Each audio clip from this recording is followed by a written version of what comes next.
The clock is ticking and the time is running out. Only 4 rounds to go. Brazil is the most and the next obstacle in the driver's wake. Welcome along to Brazil for round 21 of the Breakout Racing League Realistic Performance Championship and the São Paulo Grand Prix. We are here in Brazil, which is the largest country in South America and home to the second longest river in the world. Brazil is notorious for its large and iconic carnival festivals, as well as this large rainforest, which takes up 60% of the total area of the country. But tonight, we'll play host to the Formula One and to the São Paulo Grand Prix itself. Speaking of São Paulo Grand Prix, there's been 49 of them. Well, the first one that's been held on the Interlagos circuit has come in 1972, while the circuit has 15 corners, 10 to the left and 5 to the right, which makes up the 4.3 kilometer, 2.67 mile distance. There are 2 DRS zones, the one in the turn 1 and in the turn 4, which assists the average top speed of 220 kilometers per hour or 131 miles per hour. 3 of the next 4 races will hold the C4, C3, and C2 compounds tire, brought by Pirelli, of course. This will be one of them. The C4 is the red-wooled soft compounded tire, the C3 being the yellow-wooled mediums, and the C2 being the white-wooled hard compounded tire. And right now, obviously as well, the drivers have access to the intermediates and full wets if they do need so. Right now, it doesn't look like that will be an issue. It's cloudy, but not raining here in Interlagos. Looks like it's going to be okay. The driver that has the right compound at the right time will most likely succeed this race and in the following 3 after this one. Speaking of the following 3, let's take a look at the championship then for the final 4 races inside of Port. Cookie and Deer Hunter. It's a battle for the championship lead. Minico is running away with it. 31 points separating the Red Bull from the Mercedes pairing, which, by the way, Deer Hunter's actually got 20 points ahead of his teammate in third. So Minico from Deer Hunter from Cookie, 1, 2, 3. Inside of Port, 4. Taylor Clan, 5. Mumu, 6, with Alpha Nice his teammate in the Alpha Tauri in 7th. Then you have Ron in 8th, Ferrari Nut in 9th, and Supplied Raptor running out the top 10. He actually passes and overtakes Crispy in the Alpine. He's now in the top 10, Crispy in 11th. Let's take a look at the Constructors' Championship then. McLaren leads by only 11 points after what happened a week ago where they didn't score any points. Mercedes sits second, only 11 points off, but only 7 ahead of Red Bull as they sit ahead of the sister team, AlphaTauri, in 4th. Alpine 109 points back from AlphaTauri. AlphaTauri have 152 points back from Red Bull. It looks like they have a little bit of a buffer, but not Alpine doesn't have much of a buffer from Ferrari. 30 points back from the Scuderia. Aston Martin sits 7th with Alfa Romeo sitting 8th. Williams up to 9th, overtaking Haas, and Haas running out the Constructors' Championship in 10th. Williams 5 points back. Haas only 1. The bottom 3 is looking tight. Like I've said, the clock is ticking. My name is Hank Asher, joined alongside once again by Bois. Now, with 4 rounds to go, drivers are obviously going to be eager. They're going to be wishing and hoping and trying to find every last bit of performance from themselves and their car. Well, tonight, what separates the eager drivers from the ones that are brave, the ones that are consistent, the ones that are really going to make amends for maybe any mistakes they've had at the beginning of the season or redemption for the rest of it? Simple. You have to nail it. In 4 races left, there's no margin for error, so whoever can put together these 4 races to maximize their points and maximize the results will get the job done. And in terms of the championship, it's still somewhat close, even though 4 races left. So, it'll be interesting. We've seen some mistakes in the past, so we'll see who can nail it. Now, and indeed, that's going to be something we're going to take a look at for the next 4 races. Obviously, this one, the São Paulo Grand Prix, a week from now. Saudi Arabia, the first time we go to Jeddah in the realistic performance here, and for the Breakout Racing League itself. Then you have, obviously, the Abu Dhabi Grand Prix, and then it'll be around out the season with the Emilia-Romagna Grand Prix. Ferrari Nut to the line he goes, and the Alpine goes provisional pole with an 8.4 on the soft compounded tire. Vettel and the Haas went for a 10.5 on the medium so far. Not that many drivers out on track, but the ones that are have majority chose the soft compounded tire. Actually, it's only 2 and 2. It's kind of a split. Alpha Nice is the Alpha Tauri. He's out in the track as well, now on a flying lap on the medium C3 tire. But speaking of those 4 final races, we have a championship battle at the top, but we have it all throughout the field. One of them being Ferrari. We are joined by the manager of the Ferrari and the Alfa Romeo teams. That was obviously being Rhodes. Welcome, Rhodes, to the booth once more. And now, obviously, I just want to say hi kind of bit. Welcome to the booth. Oh, wow. Glad to be here. So once again, like we've said, the championship's not too far out of your grasp, especially in the Constructors' Championship for Ferrari. 30 points back from Alpine, sitting 5th. That's not too bad of a grab. Obviously, you can get 44 max of the race, so you're kind of halfway back from one race back from the Alpine team sitting ahead. And now with a little bit of a shakeup at Ferrari, DXD should go actually replacing Ron alongside Ed Tronhat. And obviously a little bit of a difference tonight, obviously, as Ed Tronhat could not make it. So we have Mitchie up, which, by the way, he now replaces, I should rather say, Wraith in the Alfa Romeo alongside Ron Swanson. That's a name that was not been too, I guess, unfamiliar with the Alfa Romeo. Do you think you honestly have a chance to go chase down that Alpine team, especially with Ferrari? And we'll touch on Alfa Romeo in a second. No, I mean, with the Ferrari, it's been evident all season that the power unit is really our weakness. So anytime we go to a power track, it's just, I asked the guys to bring the car home. It's pretty tough on points, especially with a lot of the faster guys being a little bit higher up in teams. More of just to survive and capitalize on any mistakes the guys ahead might possibly make. Mistakes is definitely going to be aplenty. A lot of rounds still to go, obviously being 4. It's not too much time, but it's not really a kind of a one-hit wonder kind of thing. A lot of chances, a lot of points still on the board, and, a lot for Ferrari to gain. And we'll see how they can play out, especially Jeddah a week from now. That could possibly suit the Ferrari, except for that main straightaway. But we have, once again, talking about Alfa Romeo, they're kind of under pressure as of late. They have not scored since Ron Swanson is actually in the Alfa Romeo all that time ago. They're only 5 points ahead of Williams in 9th. Do you think you can come home in that 8th position for the Alfa Romeo team? Hopefully, just how the guys finish out the season. I know that just keep them focused on the racing, keeping it clean. Points-wise, it's going to be a tough challenge until hopefully Alfa can make a better car for 2022. That's the dire wish, really. But until the end of that, hopefully the guys that are in Alfa can improve on the racecraft and bring that into the next season. Well, it's not too far away that next season. So once again, Alfa Romeo trying to hold on to 8th. Ferrari trying to catch up to 5th. So once again, thank you for joining us in the booth today, Rhodes. And we wish you luck for both Alfa Romeo and for Ferrari in the coming 4 races. Appreciate it. Have a good stream, guys. Yep. Well, So now, unfortunately, while you're doing the beginning part, Ardell crashed on the exit of pit road. I already had something and retired. I did notice that. I also kind of briefly saw that.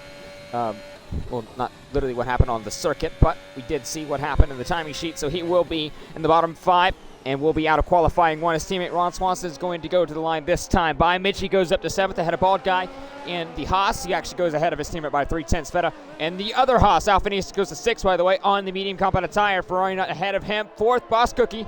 Mini Coco is medium and only 5/10 off of Deer Hunter, who's provisionally in the lead. But look at Crispy in the Alpine. He's 3rd. Yeah, dear, if I have a second faster, I'm trying to get back in the lobby. I'm actually watching the Twitch thing while I get back in. I had a technical glitch, but half a second faster, that's impressive. And Luciano has been disqualified for blocking the pit lane. What has happened to the Aston Martin?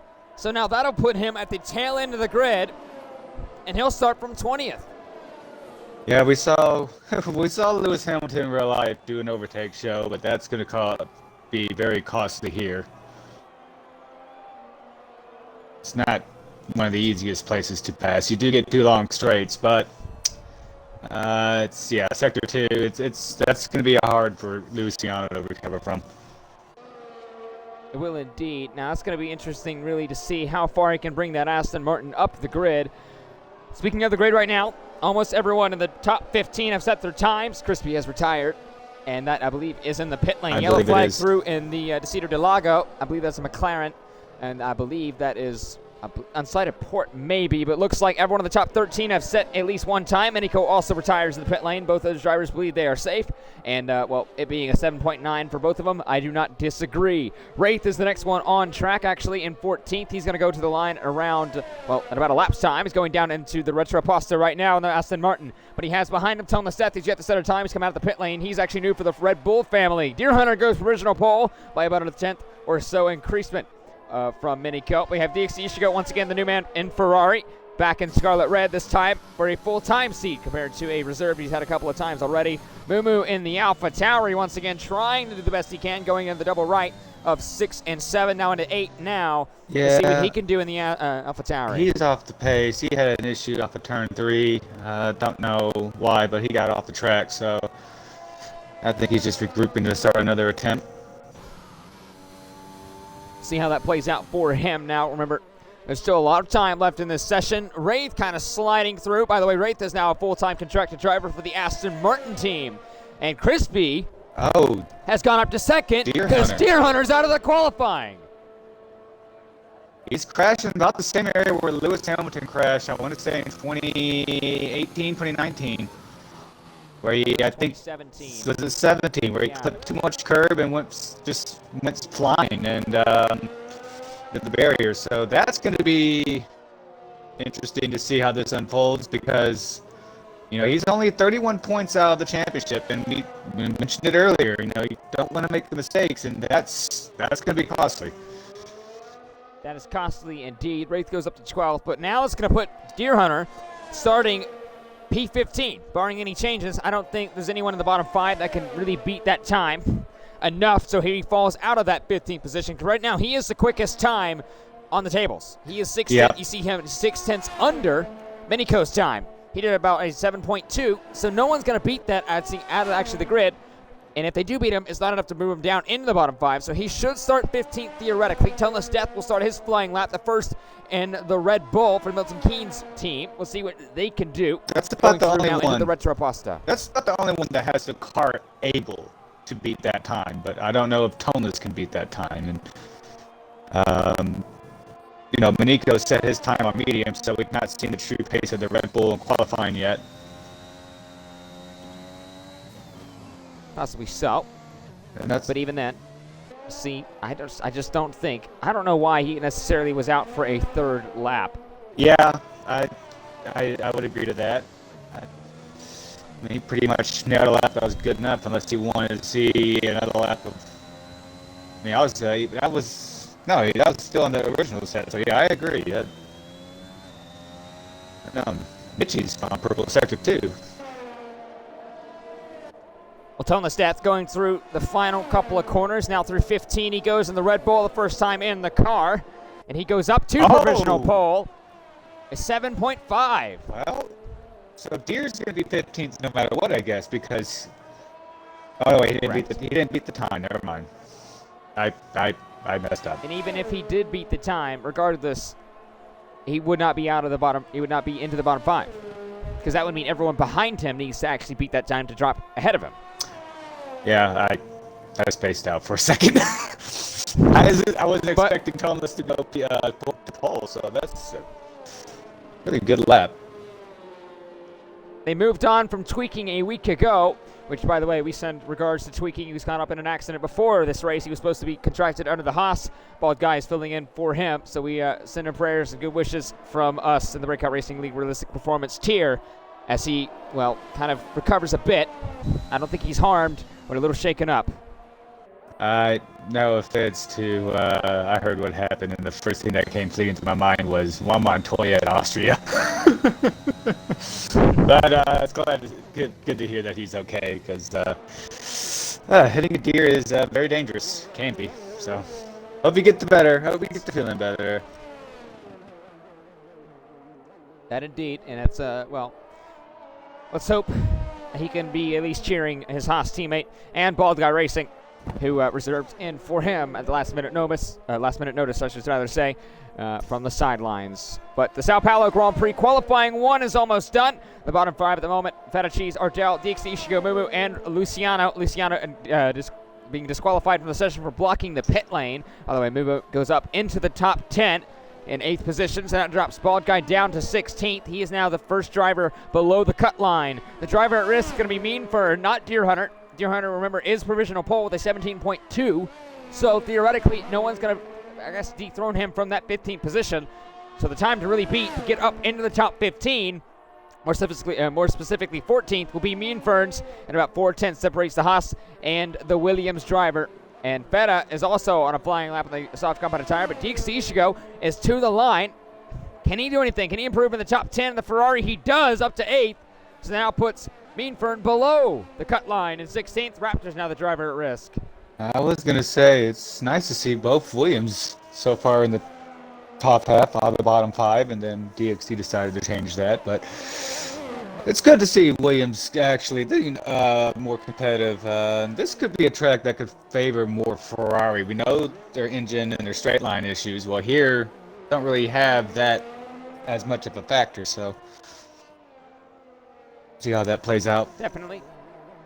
The downforce, especially of Sector 2, will play a huge asset and a huge factor in for this race, because obviously the DRS train, getting out of the last minute, that being an Alpha Tauri, I believe that being Mumu, getting out of the way from Feta, who provisionally went purple. By the way, Cookie goes actual purple and goes, provisional pole by about 4/10 or so over his teammate Deer Hunter, so now he is no longer the fastest in session. Feta goes up to the line. He does improve, I do believe. Yes, he does, up to 12th. That's a huge improvement for the Haas. And now he's out of the bottom 5. So now Wraith is the driver at risk in 14th. Yep, and Feta's basically a half a second clear of supply. So I'll tell you one thing, with the issue with Deer, you look at the championship and Toneless being where he's at, this could be a very strong outing for Red Bull, who's only 18 points out of the championship. And indeed, this championship's been kind of blown wide open, especially after what happened a week ago where McLaren did actually not score any points. Mercedes and Red Bull kind of went fisticuffs going up in the top 10, but McLaren both did not score. Taylor out of the top 10, I believe, in 13th or 14th, and inside of Port not too far off of him. That's really thrown a huge spanner in the works in the McLaren's Constructors' Championship, because now that put them down around 30 or so points to about 11, and that's something you do not want, especially with how far and how long they've been in this championship. Theoretically, they're not supposed to be there in the slower car. Well, they've done an incredible job to get there and to stay there, but with 4 rounds to go, this is not exactly what they needed, the constructors-wise, but theoretically, Mercedes and Red Bull, rather, I should say, theoretically should pass them anyway. Yeah, but then again, McLaren's been maximizing their race pace, and they've been consistent. So, and they've been taking advantage of kind of Mercedes and Red Bull having their issues. I wouldn't count McLaren out by any means. Counting out? Probably not. But based on the tracks left we have to play with, Brazil could be a very good track for the McLaren team. Obviously, having the straights could very help. Mitchie invalidates through at the exit of 11, and that was something he was not wanting to have. Raptor retires actually on track. That's the exit of, that's actually during the Curva del Sol. Yep. We see him from the Haas, I believe, of Feta Cheese. No, it's not. Actually, the other Haas, Bald Guy Racing, is retired in the Senna S. That's 2 cars in 2 corners. And Alpha Nice had an issue as well. Don't know how much time is left, but his time should be safe. Checkered flag, so there's your answer. Well, he hasn't taken the checkered, well, he will take the checkered flag, so yeah, good point. Only driver under the bottom 5 that is under 16th position is Wraith, who spins around the final actual corner, turn 12, and that's his qualifying done and dusted. Both Aston Martins out of qualifying 1 here in Sao Paulo. Not a good opening session for the Aston Martin crew. But we'll have Feta P11, very good job for the Haas car. And we'll have Mean Fern 13th, Supply barely missing out by 0.2 as Wraith spins again.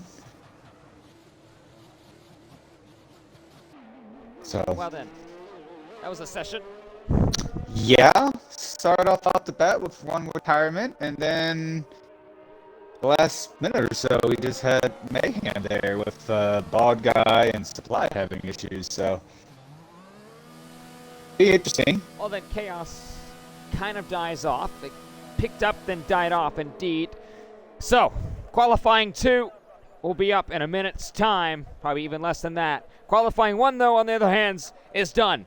It's in the books, and we have from positions 15th all the way down to 20th locked down who's going to be where in the Sao Paulo Grand Prix come start time in about maybe 30 minutes time. But qualifying 1 once again done, and it was one for a little bit to remember indeed. Wraith out of the bottom 5 along with Supply Raptor, Bald Guy Racing, Ardell, and Luciano, and Deer Hunter crashing out. But it's this man, his teammate, Boss Cookie, tops the timing sheets with Dauntless Death ahead of his teammate Minico in 2nd and 3rd. Crispy in the Alpine 4th. Dixie Ishiko 5th with Ferrari Nut 6th. And Mitchie rounding up in 7th with Unsighted Port, Mumu, and Taylor all on the mediums, by the way. Same with Minico and Alphanesis.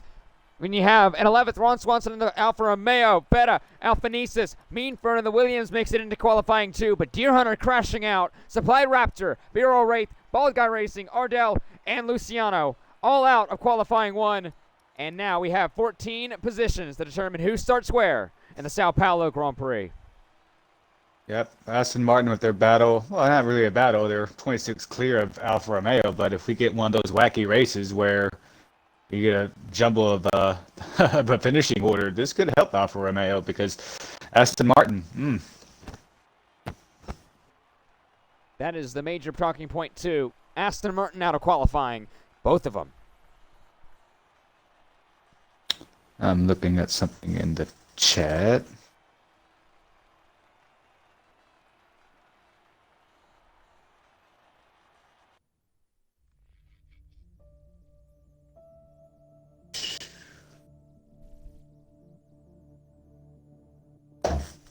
Trying to make sure Luciano is still in the game, or at least still has his seat.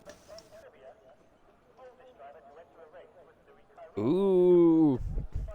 So, from the weather forecast, you can already see it a little bit kind of showing its head. And, well, there's your answer. So Luciano will now get back into the session. I believe someone actually joined in his place.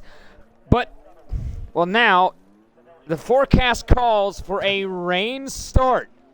Ooh. That is going to be interesting.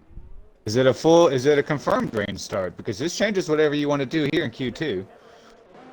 It does. It has been confirmed. You see an Alfa Romeo out. You see Feta and the Haas out. You see the Alpines both out. Luciano's back in. Both Ferraris are out. McLarens are out. Everyone's out of the pit lane. Something tells me rain's on the horizon.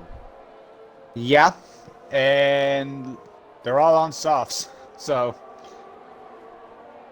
look at this. Racing and qualifying, the Haas and the Alfa Romeo, there's the rain. So it is going to be a little bit of drama in Sao Paulo here in the Interlagos circuit. And we're not even through qualifying. We're going to be having a little bit of racing in the qualifying session. The first one out on track is the Alpha Tauri, that being Mumu. And behind him you have a McLaren. I believe that is Taylor Clan, because Unsighted Port is in this melee. But look at this. At the very end is a Red Bull. Is that Minico?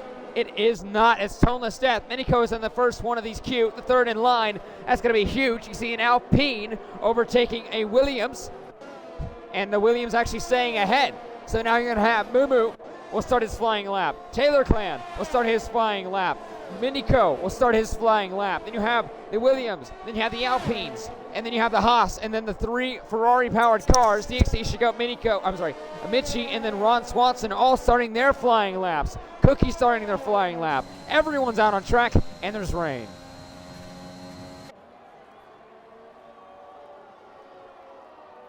Did you lag out of the session? hang on. Sorry, my bad.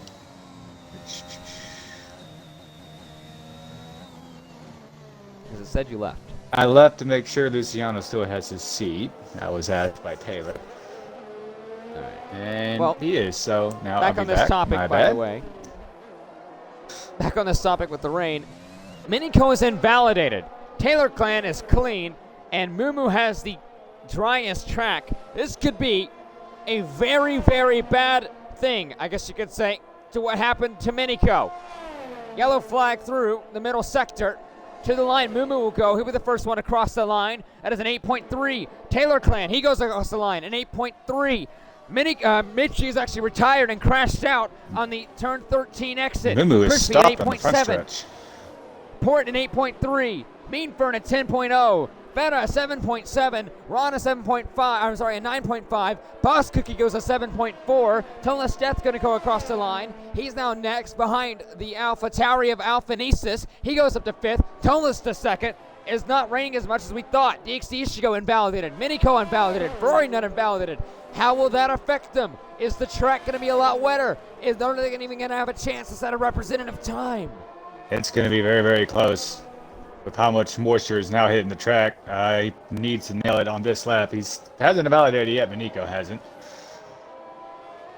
Same with DXD and Ferrari. Look at the rain. It is absolutely kicking down. That's not the same it was. You can see it on the camera lens right here. Going through it, watching Ferrari in the Alpine into turn 9. Now we into turn 10 we go. Into 11. So now how will these three, how will they play out with their lap? Minico's going to be the next one across the line, having invalidated the first lap. How will that affect him? He's the 6th. He's in the top 10. Behind him, Deeks the Ishigo. He's around turn 12. But ahead of him, Ferrari in the Alpine. He has a little bit of tow, faintly but not much, over the Mercedes of Boss Cookie. He pits. Deeks the Ishigo will stay out and go to the line. How much will this put him under? P10. Wow. He is the last one in. See where Mean Fern's If at. it rains the rest of the session, Ferrari may be out. He might be out indeed. Mean Fern's on a lap, but he was a second and a half off of his previous time. So if it keeps raining like this, I don't see times improving. Drama has happened already in Interlagos. It's only Q2. 5 minutes into Q2 is looks like who is I think that's Panico having a little small issue. Oh, he's off the pace, trying to get back to pit lane, which is smart. Don't want to throw in the barrier. We've seen it in Brazil. We had a similar situation. Yes, we have with this. Actually, look at the track right now. We've seen it in Australia. I'm sorry, Austria. My bad. With Minico. We've seen it with Taylor. Yeah. We've seen it now with Deer Hunter. I know it was dry, but it's the same premise. Multiple laps could end in retirement. As speaking of that, Fedor retires in the pit lane, and this could very well be the qualifying 2 order. I have a feeling it will be. The track's not improving. In fact, it's getting worse by the minute. Quite dramatic, and you know we've seen it here in Brazil how quickly, how dramatically the weather can change. Just ask Timo Glock that very thing. Or, well, anyone from the 2012 race. That too. Just make sure you have a radio that works properly. Alpinisis retires. Toneless Death retires.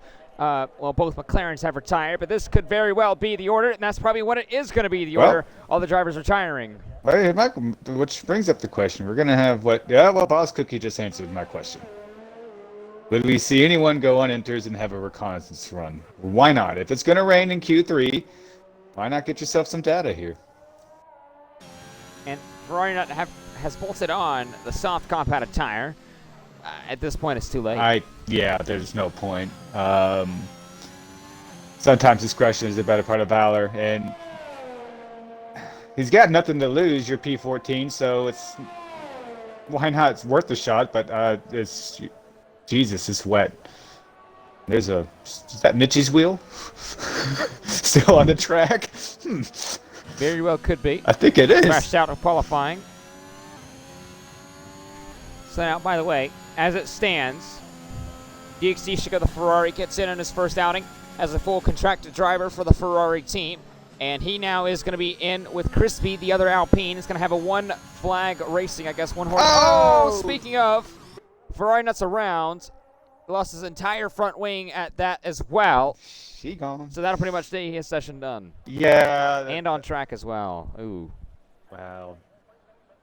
He wasn't going to improve after that. I mean, I was surprised he kept it together to that point, honestly.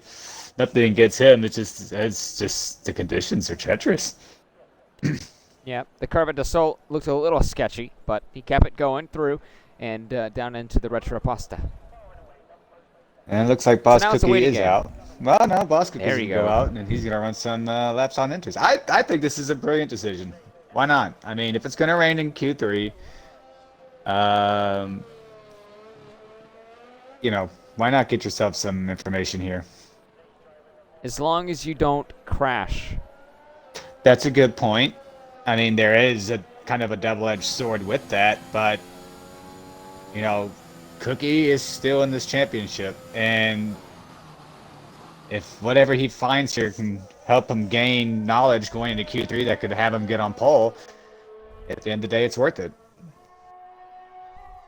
that it is. We'll see how he takes this flying lap as the intermediate tires now bolted on to him and to the Alfa Romeo of Ron Swanson. We could see him go on it as well.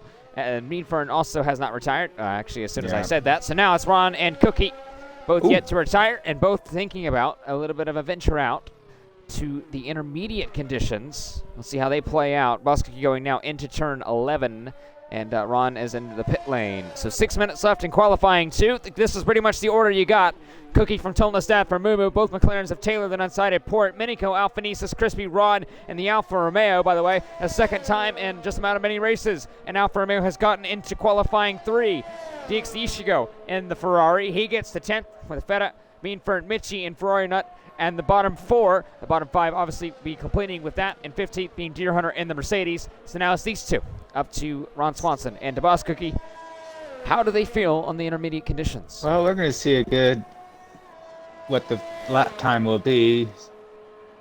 So Sector 1, 1.8 off of his pole time for Sector 1.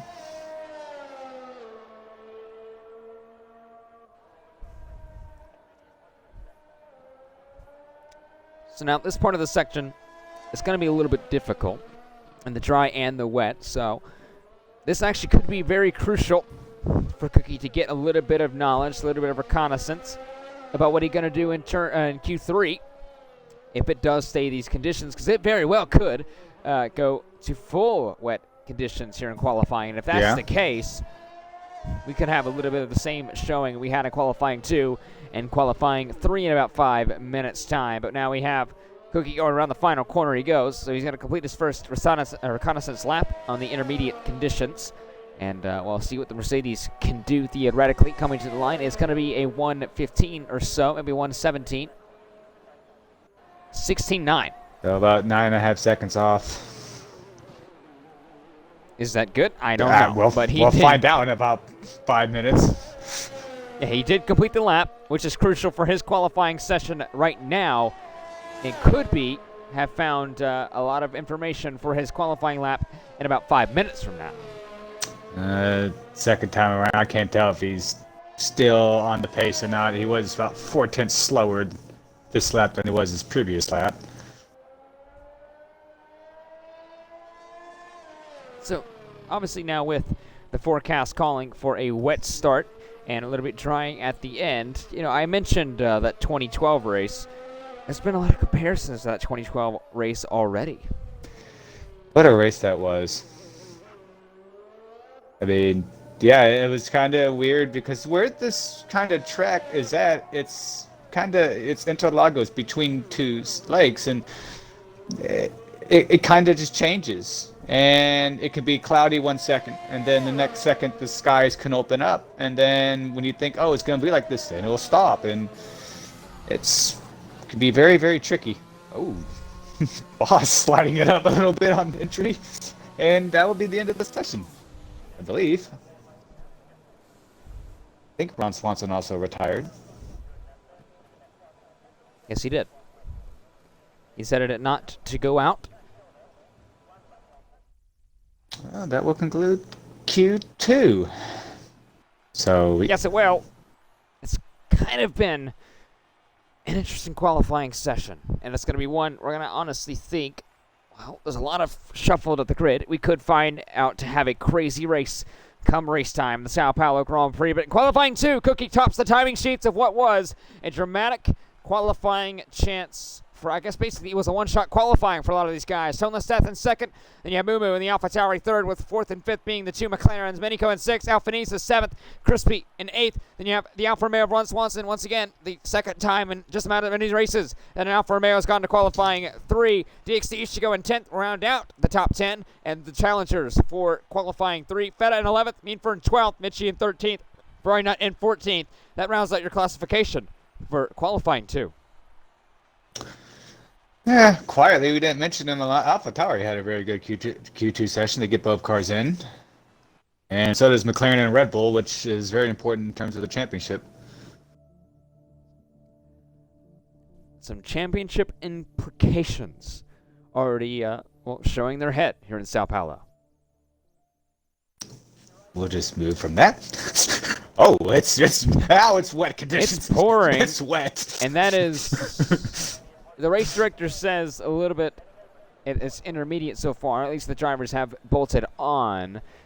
I don't know if I buy that anymore. Well, we'll find out. First one to go out will be, looks like Crispy. Yeah. Crispy, then followed by, I believe, a Mercedes. That is a ton of spray from the Alpine at low speeds. We'll see. Well, if it is supposed to get a lot wetter. Yeah, and apparently it is supposed to get a lot wetter. Look at everyone coming out of the pit lane. Yeah, everyone's coming out except the two McLarens. They're deciding to be patient at the moment. We'll see if that will cost them or not, because Taylor Clan goes to wets. Interesting. So he thinks it's a little bit too wet to go, and if they stayed in the pit lane this long, obviously one of them is going out now. That may as well be Taylor Clan on the wets. It's Alphanese. Or I'm sorry, unsided. Unsided port going out. So if Taylor Clan is a little bit of a mixed strategy in the McLaren garage right now. Obviously Taylor stayed there to see the delta time and the time lap. I guess theoretically that is lost between the intermediates and the full wets. And he knows something that maybe a lot of these other drivers just wish didn't happen. Crispy's going to try and attempt this lap on the intermediates. He's going to be the first one to cross the line. Behind him is going to be Mercedes, a Boss Cookie. He's going to do the same thing behind him. So Taylor on the wets, everyone else on the intermediates. Whose strategy prevails? I mean, we won't really know that answer until Taylor goes out, if I'm honest. Take a look at Crispy here. 18, so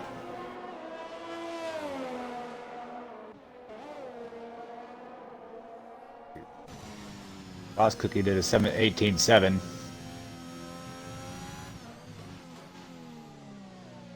So obviously this may be the session that once again may suit the Alpine. We've seen it time and time again this season that when rain is involved, the blue, red, and white Alpine usually is towards the front. We saw it at Austria. We saw it at Hungary when we had a little bit of... actually, I don't think there was rain there. Yeah, well, even tracks that are just high downforce dependent tracks that aren't really straight line speed, engine dependent tracks. Monaco is where they had the 1-2 or at the double podium. So this is a track that does favor the Alpine. And okay, so that was close to what he was doing, if I remember right. And Taylor Clan has crashed on the exit of the Curva del Sol. There's your answer, by the way. Toneless Death to the line. Minico goes second. Toneless Death actually now goes second by about 12 milliseconds. So now McLaren is running one-legged. With Taylor Clan out of qualifying, Mumu hit the pit exit and got front wing damage. He came in for wets. He's now going out. Port to the line he goes. McLaren need a race. And the constructors, well, that's second so far. That will help him out a bit. That will help him out. I mean, he's, with Boston starting Minico in this championship fight, they need to get as high as they can. And Crispy has no front wing. Interesting. Where did that happen? Not sure. But look, he had the first go around on this track. And, he's down to 6. We'll see what Cookie can do. He's now going to the line. Is he going to continue? No, he doesn't. He pits this time. Behind him, obviously, Crispy is going to go in. Then you have DXC Ishigo, and then Ron Swanson behind him. The Ferrari and the Alfa Romeo. Yeah, I think the majority of these guys might go in. The Ferrari of DXD stays out. Actually, both. One of the Red Bulls comes in. Toneless pits. And Mimu is starting his lap now. You see the rain on the camera. It's definitely picked up. You see the puddles. You see on board with unsided port in the McLaren. It has drenched the circuit here in Sao Paulo. And, wow, it has been absolutely incredible so far this qualifying session. And I think we have a wet to dry start. And the São Paulo Grand Prix itself is still yet to come in about 6 minutes and 40 seconds time. Don't go anywhere. We'll tune in on that very shortly. Crispy retires. That's in the pit lane. He believes that session Nice catch. is done. Mumu about had What's to back happened to the... Mumu had to back into the car, snap around, and going down the downhill, going in the middle of the sector 2. Saved it though, and still kept it a lap valid. That he did. Maybe that once again is proof that the wets are not the tire. No, but if he puts a time on the board, he will start P9. So with Taylor not starting a lap.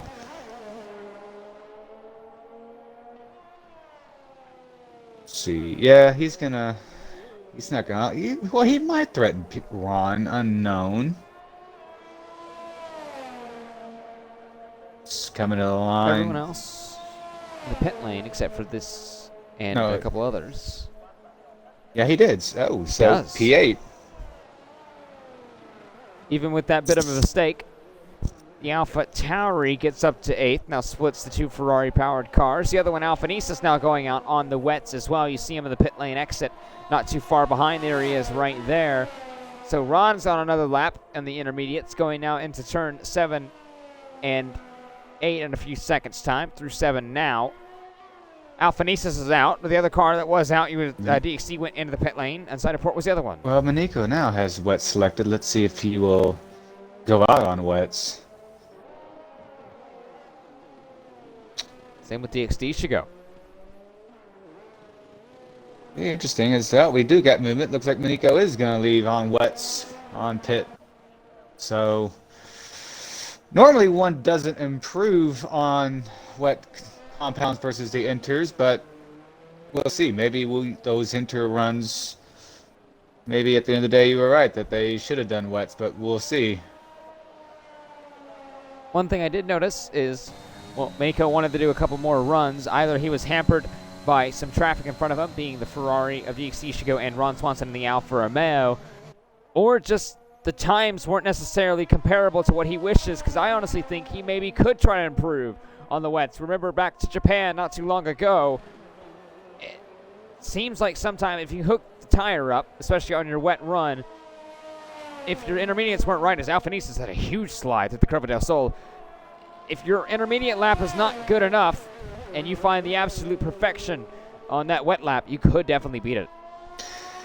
Yeah, I remember in Japan, he had that race in with those 4 guys on slicks. So now, 5 minutes down. Now we're underneath 4 minutes. Now with 3 minutes and 45 seconds left to go. We have a couple of drivers in the pit lane, those being the top 3 of Unsighted Port, Tonless Death and Boss Cookie, but the rest are out on track. Finisas and his team at Mumu on flying laps. Minico on a flying lap. DXD should go and his Ferrari, quote-unquote, powered teammate, the Alfa Romeo, Ron Swanson, as by the way, actually it's a yellow flag in front of him, and that, I believe, actually is Ron Swanson in front of him. Is that? Yes, it is. You see him right up on the screen. Let it get close and personal between him and the Alpha Tauri and Mumu. As he goes to the line, does he improve? He does, a 17.9. So far, Manico's a half a second down from his inter lap through Sector 1. Going through Sector 2. Let's see if there's any... He does pick up some pace here. Ah, there's just little to no grip out there. I don't think Seems this like is it's just aquaplaning everywhere. Yeah, I don't see this improving at all. So that's Ron yielding, I believe, which caused the yellow.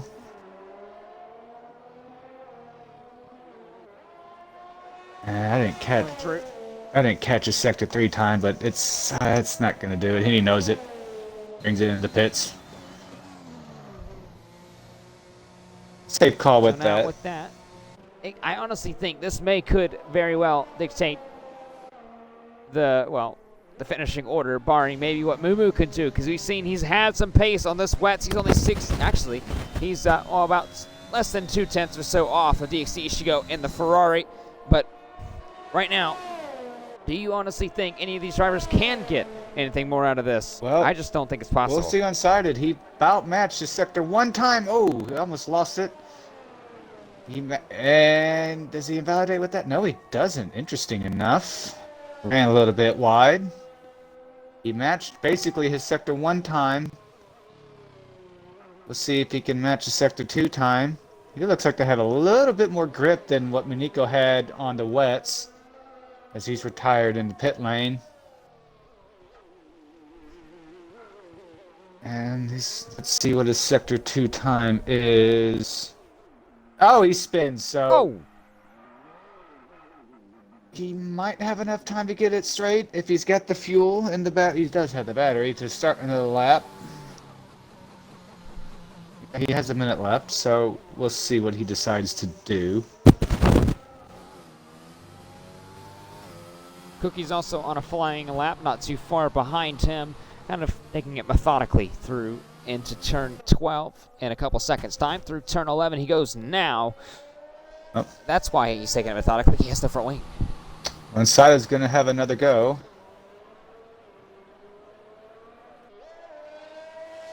Hopefully he didn't have those tires overheated with his spin. Well, actually, that might help him actually a little bit. 10th and a half faster. So he's improved. He's about. Oh, he's invalidated. And that's the invalidation. Well, he did that the previous lap as well. And it wasn't invalidated, so interesting. But I think that's probably We're good. to give it a shot. Hey, why not? Why not? And he was improving in first sector, so who knows what would have happened throughout the rest of the lap. But he invalidates, and at best he will start P2. Unless this man. Oh, never mind. Well, he didn't invalidate though. Don't ask me. Don't ask me. Yeah, but that snap. That snap, he lost a significant amount of time. He may just as well call the qualifying done now. But checkered flag flies in Sao Paulo for the Sao Paulo Grand Prix qualifying session. Cookie right now tops it. Port does pit, so it's just down to toneless death. And I think he may be done as well. Obviously, with that snap in the exit of turn 5, that may be done it for the Red Bull as he goes through 11 now. Not too far away from the pit lane. Yeah, it's been a wet session. It's been a wet half of Q2 and all of this session. But our championship rivals starting 1, 2, and 4. And a good debut for Toneless in the Red Bull. That indeed. And that will end it. He's the last one to retire.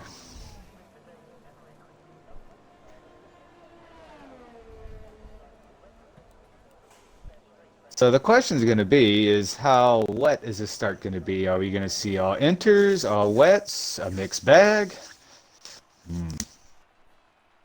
Only time will tell, and that will be determined in not too long from now. But Boss Cookie and the Mercedes team grabs pole for the Sao Paulo Grand Prix, and undecided Port, and the McLaren starts on the front row with him. Looking at his old car inside Port, he won it this race a season ago in that car. Toneless Death gets third and has his teammate Miniko on the second row of the grid for company. The first time since Austria. In round 9, he's been unqualified by a teammate. Alphanese is 5th, Crispy 6th, DC Ishigo 7th, Mumu in 8th, Ron Swanson in 9th, and Taylor Clan starts from 10th.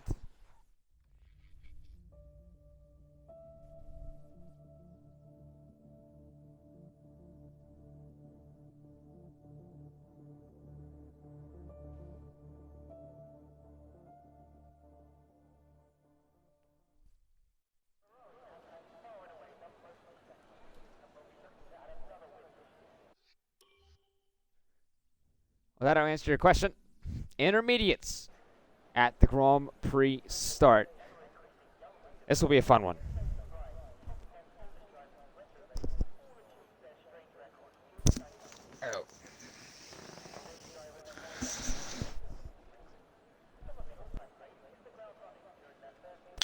Well, let's see what everyone decides to do.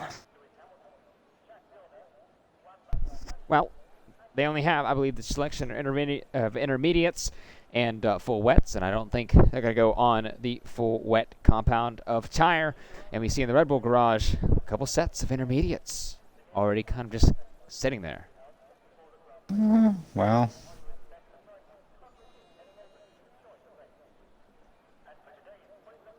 let's see.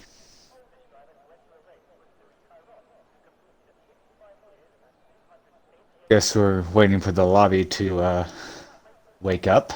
When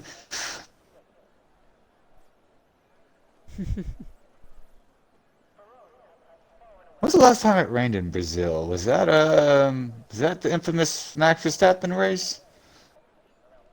That was the Right. Hamilton. Wait, what did you say?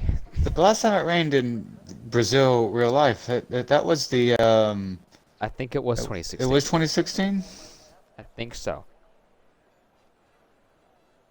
I could be wrong. but I I'm believe trying that to, is- yeah, because 17, no, that was won by Seb. 18 was won by who won 18? Was it Hamilton? Anyways, most never mind. likely. Yeah. Actually, it wasn't Hamilton because until a couple of years ago, he never won a race after clinching a championship. Well then, you see the tires here. Everyone on the intermediates. That'll be something to probably look out for when the time does come. But 36 laps of the São Paulo Grand Prix. It was formerly the Brazilian Grand Prix, changed in 2021. But now it's time for the race and realistic performance. 6 of the last 7 has been won from pole. The only one that was not won from pole, ironically, was already set at 2017. Sebastian Vettel, he won from the second spot of the grid. Still the first row. No one in the last 7 races has won from outside the first row of the grid. Could we have that so far tonight? We could possibly see a pit stop, but it most likely, if it does not go to dry, we'll stay intermediate the entire way, but it is forecasted to go to dry. A season ago, like I said in qualifying, the man in second, unsighted port, came home victorious in the car that is ahead of him, in the Mercedes that is currently occupied by Boss Cookie. And it was, once again, the 100% race distance, a special that we had 2 seasons running. This is the first time it's not going to happen in the Realistic Performance Championship because it's the first time it's not the season finale in 2 seasons in the Realistic Performance Championship. That belongs this season to Emilia Romagna and Emily. Emily? Imola? Emily. 65% of that grid a season ago. Finished for penalties. Well, if it continues to rain, the track limits are a little bit, relaxed. But look how far away Boss Cookie is on the grid. If I remember this grid correctly, this answers my question. Boss Cookie starts on the racing line. But P2, and this has happened, yeah, you start where Unside Port is. If he gets a really good start here that's slightly better than Boss Cookie, he's got the entry of what you want going into the first corner. So that's going to be something to watch out for at the start. And then the 2 Red Bulls themselves. Very short run down in the turn 1 of the Senna S's. Well, now it's time to finally see who can conquer the beast that is the São Paulo Grand Prix. We've waited a long time this season. In fact, it's not the first time we've been here, but it's the first time it's not the finale. But it's lights out and away we go regardless, and a good and tentative start from the entire grid, but a really good start from the Mercedes of Boss Cookie down to the turn 1. You see the McLaren of Unsighted Port, second and ahead of the 2 Red Bulls of Toneless Death and Minico. Side by side, the teammates go down to the Senna S. It's going to be Cookie ahead from Port, from Minico, from Toneless Death. Here comes Alphanistas, not too far behind. Now we're on down into the Retro Pasta. Now going down into the Cedar del Lago. And everyone stays calm in the top, but they're 3, almost 4 wide in the back. A little bit of contact between Alphanistas and Crispy. Dixie Ishigo right at the jump of the Alpine, down to the 6 and 7. You see a little bit farther back, Taylor Clan and Moo. They're battling for the 8th position. Ferrari and Meanford, and they swap around. But here comes Dixie Ishigo on Crispy, down to the turn 8. Sending it for the Ferrari, a little bit deep for Crispy in the Alpine. He's going to be side by side with the Alpha Tauri. And they're still wheel to wheel, but Crispy's going to hold on in 7th. And really, that was kind of a chaotic start. But look at this. He's going to go back again. Mumu's going to go back at Crispy into turn 11. Chaotic, but a clean start. I don't see anyone really having any damage, and no one really spun off. So we all have 20 drivers here. And now this train, a little bit of a breakaway between DXC Chico and Alphanesis as they now follow this man. Boss Cookie from the pole position. He's going to lead so far the first lap of the Grand Prix. Unsighted port not too far behind him. Minico closing in shortly, but he's trying to get through his championship protagonist and his championship rival behind him. His teammate, Don't Let Death, has Alphanesis for company. Then he has DXC Chico, Crispy, Moo, Taylor Clans up a couple positions, one to be exact. He's looking now down to the Retro Pasta on Moo and the Alpha Tauri down in the Cito del Lago. No one trying to make the move just yet. Feta and the Haas is in 10th. Well, one thing that Manika needs to be knowing about is he's P3, even if he has the pace. Deer Hunter is still P15, and it's his main closest rival in the championship. So he needs to make sure not to put himself in a situation where he does not lose P3, or even a good solid result up front. This could very well pay off with 4 races remaining. Maryland D, this is not what Mercedes wanted with Deer Hunter. Obviously paid down in P14, battling now with Mean Fern and the Williams. Remember a race ago, he was in the Red Bull reserving for tweaking, I should rather say, and now he's holding off the Mercedes right behind him, going down in the turn 12. But now once again, Cookie still leads from inside of port, who gained a little bit of a gap on Minico. Everyone's still kind of bunched up. I mean, DXC's no, he changes that. Everyone's kind of within a second of each other. So, outside of Swanson and Bald Guy, I don't know what happened to Ron Swanson at the start, but now we have some little packs breaking up. Now down to the Retro Pasta we go, into the Descento del Lago. Mitchie side by side with Feta.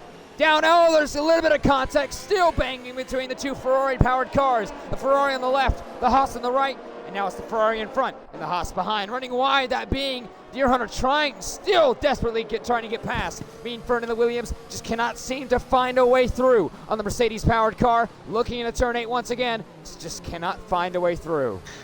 No, he can't. And one thing with these conditions that takes away their advantage, it does take DRS out, so you're going to have to pass guys the old-fashioned way. And he's got to be smart about this. He's got to play the long game and just pick these guys off one by one. If he gets damaged, it's going to hurt him and going forward. Moo gets past Crispy in the Alpine. That took a couple of laps to get through. By the way, once again, like you said, no DRS, no drag reduction system. That will not be enabled due to the wet conditions. So 2 straights down into, the Descento del Lago, down to the Retro Pasta, and this main straight down into the Senna S. There's no DRS. And running wide a bit in the turn 1, Feta, he's going to be a little bit under pressure now from the Williams of Mean Fern. Deer Hunter is all over the back of Mean Fern. Goes a bit defensive. Deer is he's in a situation where he has arguably the fastest car, but he can't do anything with it because, okay, he's going to take a peek. Oh, no. Oh, but Mean Fern runs off the grass. Off the track he goes. He's going to lose a couple of positions to Deer Hunter and to Luciano, who's now, by the way, made his way up from 20th on the grid where he was disqualified in qualifying 1 for blocking the pit lane. He may have had an incident in the pit lane where he's rebounded pretty well. By the way, Crispy has fallen even farther back. He's now battling with Taylor for 8th. They're side by side. Down to the turn 12 they go. The Alpine on the left, the McLaren on the right. A little bit more contact. Here comes his teammate, Ferrari Nut. This is absolutely incredible for the Alpine strategy. Ferrari Nut could try to make a move on Taylor Clan. To the right-hand side, to the left-hand side, he fakes his teammate out. The pole's a dummy. They're side by side down the main straightaway. Down in the turn 1 they go. Into the Senna S. Will Ferrari Nut trying to make a move on the McLaren? No, he will not. He'll stay behind. Wow. I thought he was. Yeah, we'll see if these Alpines can get going forward. These conditions have favored them. Crispy has spun from behind. He looped it off at that would be turn 3. I don't know if he got too much of the curb or not. I just saw the second half of it, but now he's down to P18. A little bit of contact. They were side by side down the retro pasta, Feta and Deer Hunter, and Feta hits the back of Deer Hunter into the Descida del Lago. But regardless, Deer gets up into 11th, and now with Crispy spinning around, not sure if the Alpine does have it damage. It does look like he may not have any visual damage, but he's down in 19th. He may have a little bit of mental damage going on. He's needs to repair his ego, repair his cautiousness, and repair himself and recuperate and get back up the field once again. He's going to have a lot to do from 19th. He can do it. Yeah, I don't think he got any contact. It was just a spin there. Didn't see anyone hit him, and he didn't hit anything while he was sliding, so still early. He lost some positions, but the safety car can change this race, flip it for him. It very well can. Speaking of flipping the race, Minico's actually lost momentarily the 1 second gap between him and unsighted Port, who he now brings back down. Deer Hunter and Mitchie battle for the 10th position, the last one in the points. Deer Hunter now goes up to 10th. He's finally in the points after starting from 15th. And qualifying, he topped the timing sheets and crashed out. Well, now he's in the points again. Goes defensive down in the Retro Pasta, but to no avail for Mitchie and the Ferrari. With the report of this race perhaps being dry at the end, the one maybe hand that Deer could play is pit for slicks as soon as the window opens, and maybe he can use that to gain some ground on his rivals ahead of him, because the more he goes higher up, the tougher it's going to pass these cars. Well, first he has to catch the cars he has to pass. He has 5 seconds. The Ferrari not in front of him. That's could be a little bit of a tall ask to do for the Mercedes, but can he do it? We'll find out. There's still a long way to go in this race. In fact, 31 laps to go. We're closing in on 30 laps remaining in this race as Bosco leads inside of Port, leads Minico, Toneless Death, Alphanesis, Moo Moo Milk, DXC should go, Taylor Clan, Ferrari Nut, and Deer Hunter. That's your top 10. Yeah, Alphanesis is quietly sitting in P5 behind these four. He's had the pace. He's kind of matched these guys a little bit. Nico's actually gained some time on inside of Port now. Luciano overtakes Feta down into turn 1. The Aston Martin gets through on the Haas. The Haas kind of slipping back. Started P11, went up to 10th momentarily. He's now down to 13th. I think he's made up 8 spots since the start, if I'm not mistaken. Luciano's absolutely on a tear. Yep, 8 spots since the start, so he's making amends to his mistake in qualifying.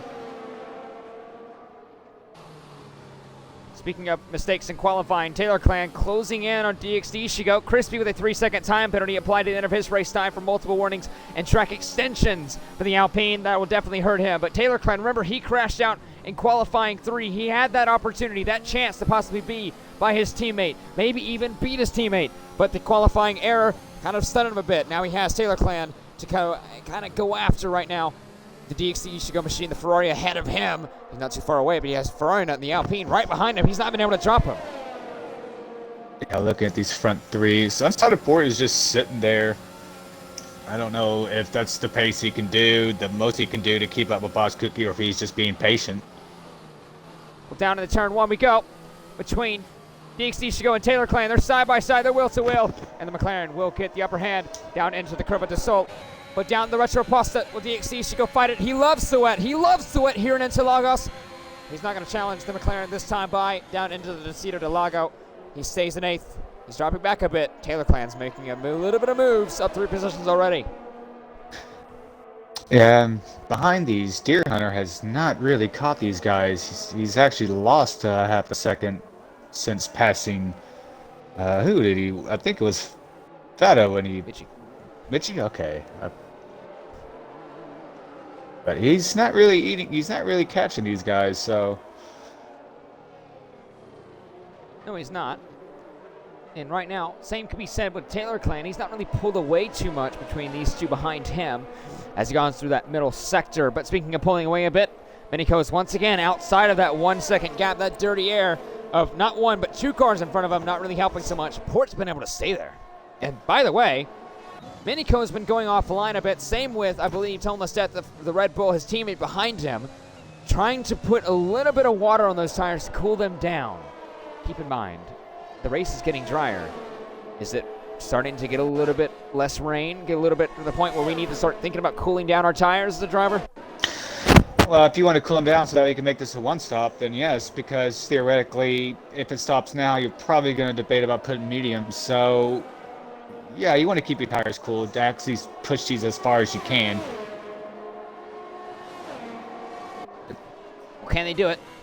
That's the big ask as well, because once again, it could go dry very well. And if it does go dry, well, saving your tires may not be that much of a, a priority, as it is. You may just put on the mediums and just go the entire way. Because Pirelli say the C3s, the mediums can go about 25 laps. That's around from now. Yeah. But how far do softs go? 15. Well, the thing is, you're going to put on a fresh set of softs. You won't be using, like, most likely a used set. So the question is, could you stretch that set maybe a lap or two? Definitely. But then again, that's also from now. Yeah. So the rain may not, because it's still somewhat raining. The track is still pretty much decently wet. We could see by lap 20, it still could be raining. And by then, it's an easy switch onto the soft compounded tire. By the way, Wraith and Ardell swap positions off the track. Crispy goes through on the Alfa Romeo, but he's not done yet. Ardell wants this position back. He's going to think about it and think better of it down in the turn 1. So Wraith the upper position and Crispy upper position, now trying to hone after the Aston Martin in front of them. Both Alfa Romeos in 18th and 19th. It's not really gone well for them today. No, it's not. I would say, though, for the first 10 laps, outside of a spin with Crispy and I think Ron, well, I forgot. I don't know what happened to Ron at the start, but it's been a fairly clean race so far. We've not had any safety cars, not any real contact made, well, significant contact made. You said it, you jinxed us. I know that, right? Well,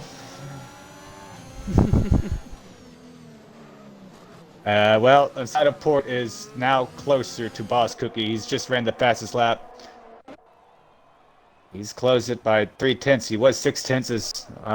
Yellow flag. Supply Raptors around at turn 10. Sorry, Supply.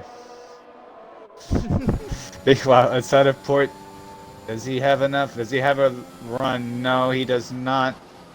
He is definitely a lot closer now than he was a couple of laps ago, and they have basically set sail from the Nico. Yes, they have, and, they've left him in the dust, 2.3 seconds or so. And, now, could Port think about trying to actually overtake the Mercedes? As you see, Bald Guy and Raptor go for it down in the turn 1. And, as well as that, Dixishigo and Farina, they go and swap around positions down in the turn 8.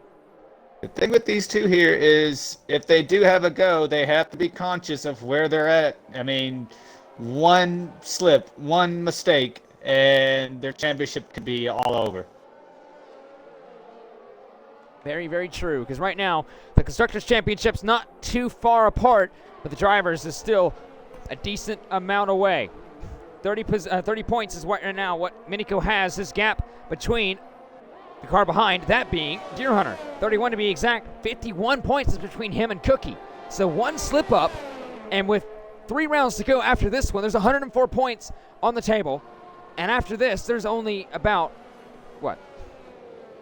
76, I think it is? It would be 78. I'm not very good at the math. I was trying to think that as well. Don't worry. I was like, hold up. But with that much time and a mistake from unsighted Port, Taylor Clan, who, by the way, is in danger of championship elimination this race, if he does, right now, you see he is right now 75 points back.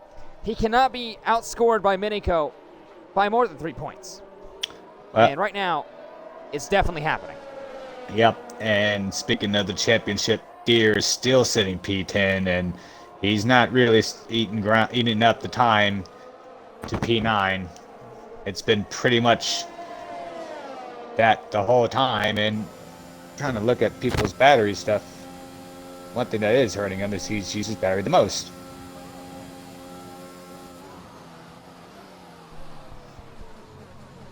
So now into the Senna S we go. Toneless Death's actually closed in on Minico. I have noticed that. He is almost 5/10 away. Now actually under that, now down to the Retro Pasta. Do we see Toneless Death overtake Minico, see if he can try to gain on Unsighted Port or Boss Cookie? Or do we say them stay in line? I mean, it would help Minico in the championship, but it would only slow them down and back them into Alphanesis and Mumu. Well, right now, the closest rival to Minico in the championship is Deer, and he sits 10th. If Toneless has more speed, Red Bull needs to be as high up as they can in terms of constructors. So honestly, this is an easy swap, in my opinion. Oh, as Meanfern has retired, well, that does bring out a safety car. That is the exit of the Curla del Sol, almost on the exit of the pit lane. He spun in the exit, and you see him right there. Debris everywhere. Safety car will be deployed, and that will change everything. Well, we'll see what the leaders do. We'll see what Red Bull does, because they're going to have to be double boxed. Boss and Unsighted are Getting in. So does Minico stay? He comes in. Does Toneless stay out? He actually backs up a bit, trying to avoid the double stack. 5-second time penalty for speeding in the pit lane. That's really going to hurt, because one would assume that this race goes dry, he's going to have to pit again and serve that 5. And he will not be able to have that removed. There are sometimes penalties here that if you get that deemed shouldn't have happened, they can be removed at the end of the finish. Speeding on pit lane, that's pretty much a black and white rule. Like, you're not getting that removed. That's a 5. Go on with your day. So now, even if we do have to change tires, he has to serve that penalty. Yep, no matter what. Ardell gets one as well. Everyone is in. The only one who is yet to stop has actually been Taylor Clan, who stays out. Same with Wraith in the Aston Martin. He'll filter out behind DXT Ishigo in the Ferrari. But everyone else comes in. One thing that this kind of a no-brainer here. Well, the one thing that is also going to change. Let's say a safety car comes out, and let's say the Red Bulls are close again. This also screws them a little bit, because if they have to double box, well, they can't, because Toneless Stuff will have to sit there for 5 more seconds while Minico serves a penalty. So, kind of a conundrum that Red Bull is facing now if this situation comes up again with a safety car and the track became dry. So right now, McLaren 1-2. Taylor's going to try to keep his tires as cool as possible, stay out as long as possible, and use that track position, hoping the fresh intermediates are not as quick off the bat, and he could possibly hold his teammate at bay. If not, let his teammate go and kind of hold up Boss Cookie. Minico pits from 4th. He will serve the 5-second time penalty. He's going to fall. Let's see how much time he loses. He's going to fall all the points. I don't know if I would have done that. I know you want to get rid of the 5 seconds, but now you've put yourself. I don't know. I don't agree with this decision, honestly. It's going to be close between him and Mitchie on the exit of the pit lane. It may actually go to Mitchie in the... No, he doesn't. He has to abide by a delta. Yeah. It still will be close. It will be Mitchie. Here's the thing, though, and let me ask you what you would want in your situation. Would you just want to restart the race, from the safety car, and let's say there's no more safety cars, right? And you have to pit again for softs, and you have to serve it under green flag conditions. You're probably not going to lose that much time.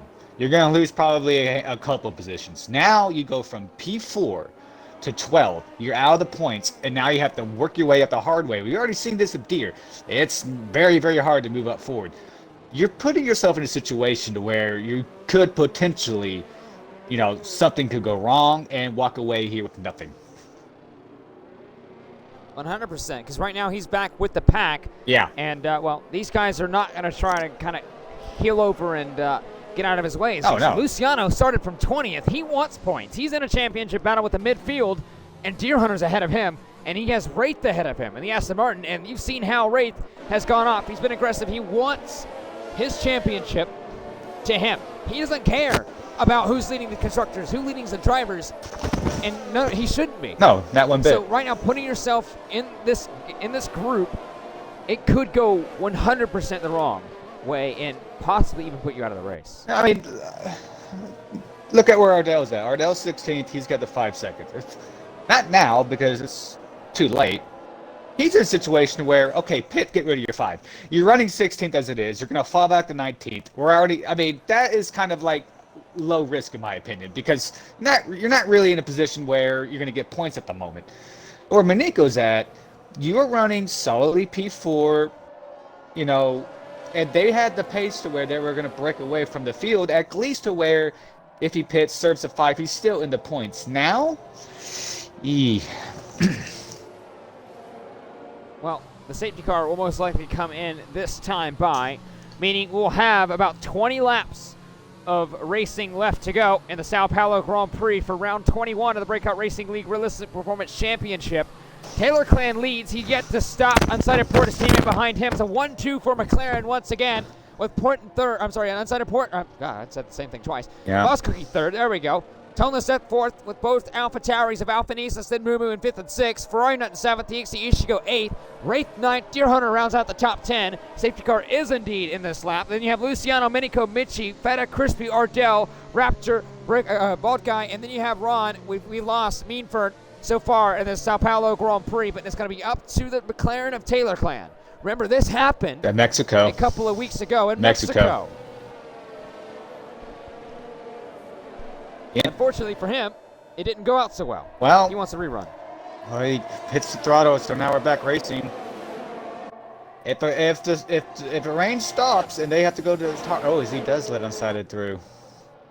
They swap at McLaren. Toneless Death was battling momentarily the Mercedes of Boss Cookie, but look, you see the Alpha Tauri switching. Toneless Death trying to get through on Boss Cookie through the Curva del Sol, but he has to look out for Mumu behind him. Down the Retro Pasta, you see the Ferrari of DXC Ishigo violently going to the left, trying to look for moves. He can't get through. Ferrari Nut side by side into the Cita del Lago on Alpha Nisas. They're side by side, they're wheel to wheel. Ferrari Nut gets ahead of Alpha Nisas. DXC Ishigo is looking in the wing. Deer Hunter to 9th. Minico's up to 10th. Yep, back into the points is Minico. Oh, well, late look dive. at this. Almost contact between him and Deer Hunter. Deer Hunter actually makes contact with DXC Ishigo. Minico downs the inside of DXC Ishigo in the Ferrari. Limited contact between the two. And now, once again, Deer Hunter and Minico are in the same boat here. DXC kind of gets out of the way. Minico has the preferred groove, and now we'll get to 9th. Ardell with a 3-second time penalty. He's been applied at the end of his race time for multiple warnings and track extensions. It's been crazier. That was crazier than the start, but right now, look at this. The gap between first and second, 1.7 seconds. Taylor Clan is absolutely holding up Boss Cookie. And here he goes for the move down the inside of turn 15. They're wheel to wheel down the main straightaway. Port will grab the fastest lap. Cookie will go up to second, but will Taylor Clan find him back? He will not, but he will stay third ahead, crucially, of Toneless Death. Yeah, Taylor is hoping that this rain stops very, very soon. But here's where was he before all this? What, P8? Now he's running P3. So right now this is a net gain if the track dries and he pits. The problem is, does he get held up by his teammate who's ahead of him if he pits as well? At the gap they're going, the rate they're going, I don't think Unsighted Port really have much of a worry for Taylor Clan, because I think right now the pace of the fresh intermediate tires is a lot more than Taylor Clan's 17-lap-old tires. Yeah. You see Minico looking once again on Deer Hunter, just can't find a way through, just kind of peeking and trying to get Deer a little flustered. He needs to be careful because, yeah, these are the top two in the championship protagonists, and they both are very aware of that.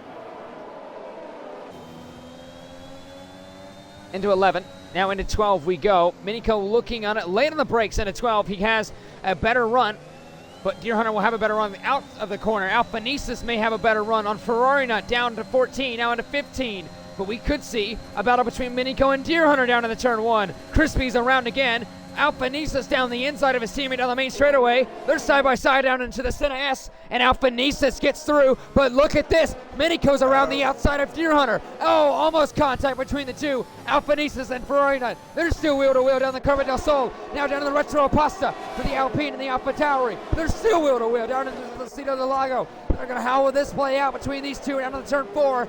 Ferrari Nut will give it up, and Deer Hunter will stay ahead of Minico. Yeah, Minico tried to take a look on the outside going into 1, and yeah, we've seen it to where that doesn't necessarily work out. It's close this time. He may look for the move. He does go for the move. Contact between Minico and Deer Hunter, but Minico gets through. Elbows out in the Red Bull to 8th. Now I have Ferrari next in his sights. We'll see if Deer Hunter will strike back in response. Meanwhile, inside of Port is just flying away.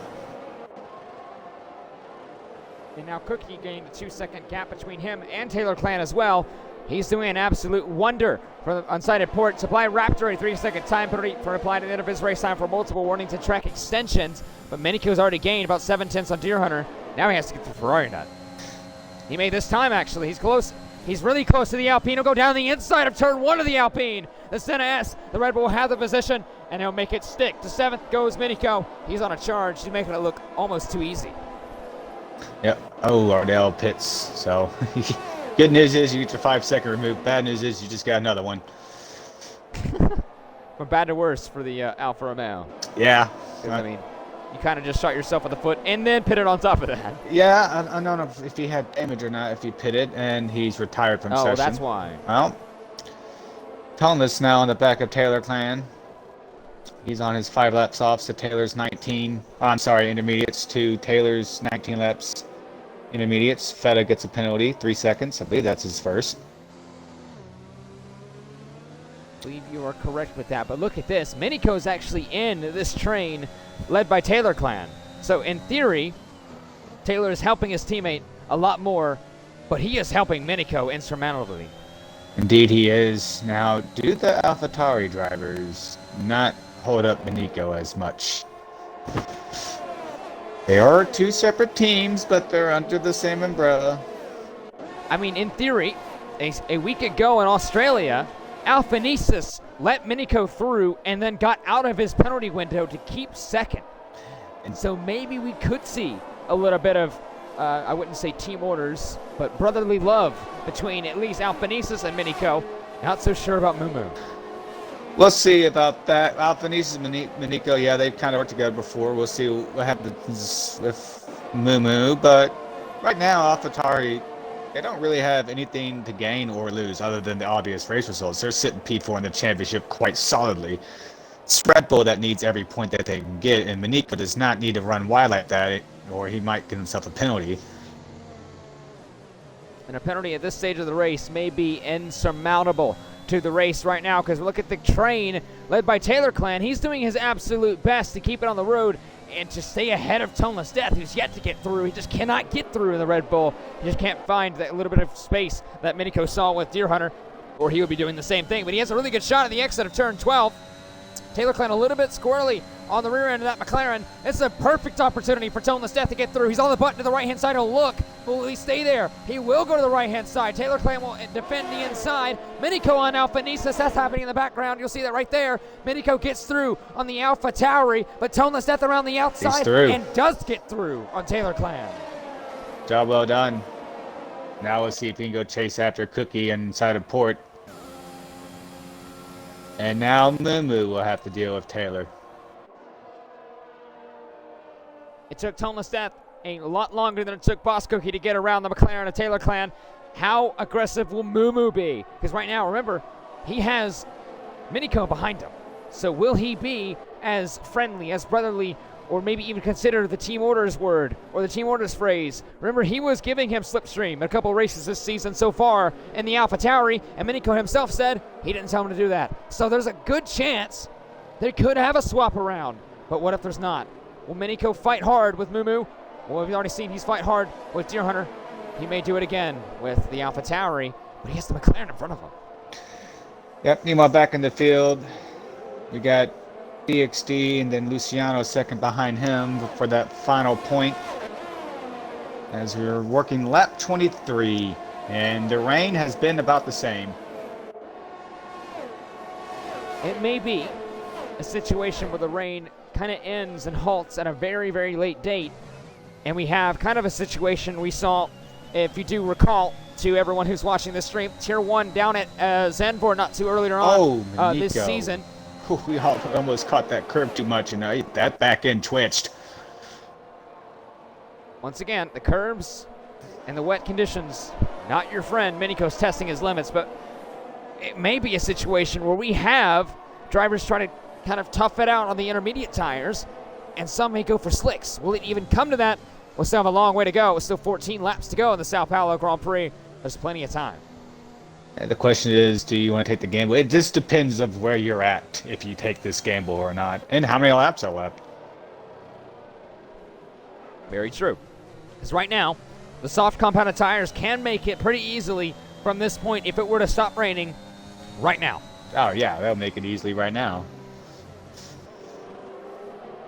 So do people go for it and try to put on that softs? Do they gamble a bit?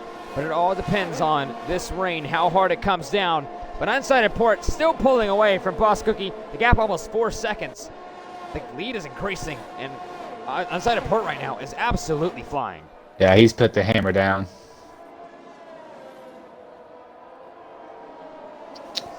So right now, well, Mumu go ahead. kind of fallen off a tail clean a bit. Yeah, he has. I don't know if it's a pace issue, whatever. Well, right now Taylor will still be in the championship fight. He's 2 spots ahead of Manico. So Taylor Clan is absolutely, he doesn't really care much about the Drivers' Championship. He said it himself that he came to McLaren as the certified number 2 driver. It's not written in writing, but he'll back up Unsighted Port any day. He's done an absolutely amazing job right now. You see 4 seconds, the gap between him and Boss Cookie. A lot of that came from, well, the McLaren holding up that Mercedes at the beginning of that safety car restart. But he may take that he's still in that championship fight, but he's more keen on that Constructors, which right now, McLaren does have the upper hand. Mercedes, they're losing out big time. Either way, Taylor is not going to make it easy for Manico for both of the reasons there, the drivers and the championship. Here comes Manico on side by side of Mumu. And looks like Mumu just lets him through. Up to P5 is Manico. That was smart from the AlphaTauri. He didn't lose much time, if any at all, to Manico. Manico got the better exit. Now we have both AlphaTauris behind the Red Bull. Now Red Bull may be knocking on that door of maybe even overtaking McLaren on, the amount of points gained. But right now, that championship lead, constructors-wise, is 11 points between 11 points between Mercedes and McLaren. Not to mention, McLaren and Red Bull, the gap is 18 points. So right now, McLaren would still theoretically gain about a couple of points or so. 12 points to Taylor Clan, 25, 26 now with the fastest lap. So about, 38 points total, plus the 15 and 10. So that's 25. They would still gain 13 points. Yep. And a lot of that boils down to, Q1. Right. Yeah, not to mention, Mercedes, I forgot about that. Mercedes would gain 18, but they would lose 20. Yeah. And they were only 7 points ahead of Red Bull. And with Manico and Toneless where they're at, they could fall to P3 at the end of tonight. They very much could, but it will also lead and, span from what happens with this move. Yellow flag in the final couple of corners, that being around turn 13 into 14, and that is Wraith speeding in the pit lane. Crispy and Wraith both pitting. And look at it stopped raining, by the way. And they put on soft compounded tire. There are some slicks going on. I just noticed that, Wraith has retired. Oh! That is in the pit lane, I believe. That is indeed in the pit lane. So, if anyone that's a team manager, they're going to be watching Crispy and Supply's time, mainly towards ahead of their rivals. How much is Crispy eating? As Supply has crashed on the exit of pit lane. What does that do? That brings out a safety car. What happens now? Easy decision for Unsighted Port. Yes. Easy decision for Boss Cookie. But what happens with Red Bull? You have no choice. Everyone's going to pit for softs. Will he get held up? I guess in hindsight, it was smart for Manico to remove that 5. Will he get held? No. He does get held a slight bit, but not too much. He still retains his position, though, but he goes behind. Wait a minute. No, he doesn't. Alphanesis has come out ahead of Minico, which will help Taylor Clan. The person that really benefited through all this sequence is a Ferrari nut. Oh, and Crispy has been given a drive-through penalty for speeding under the safety car. He just pitted for that soft compounded tire. He was absolutely timing the strategy perfect, and now comes in and retires in the pit lane. I don't understand why you would be speeding. It wasn't like he was going to gain a lot. So now we have 15 drivers left. The one driver that this whole sequence has benefited from the first safety car to now is Taylor. He sits P4, whereas prior to the first safety car, he was running, what, P8, give or take? So he's the big kind of sort of winner from this whole second half of this race. Well, the big thing now is obviously with the wet conditions kind of coming to an end, how quickly does the track dry? Because it stopped raining, but there's still some spray. But as soon as the stewards have activated, FIA have activated DRS, we could be in a completely different race right now. Deer Hunter is saying, can you activate it, please? Like, now. Like, we'll just take the risk as it comes.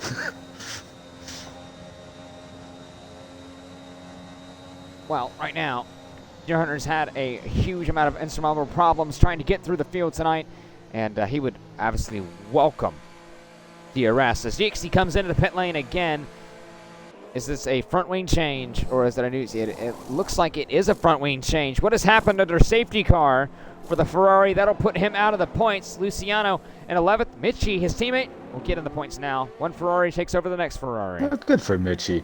When these conditions, I mean, yeah, we're under safety car conditions, but it still slicks on a damp track, and you do not want to spin.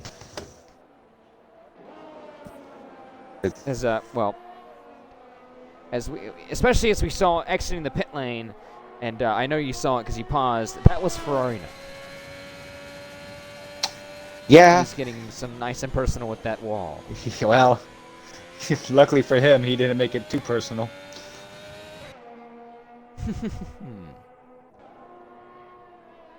Well, now, on lap 28 of the Breakout Racing League, round 21, the São Paulo Grand Prix, we have not too many laps left to go.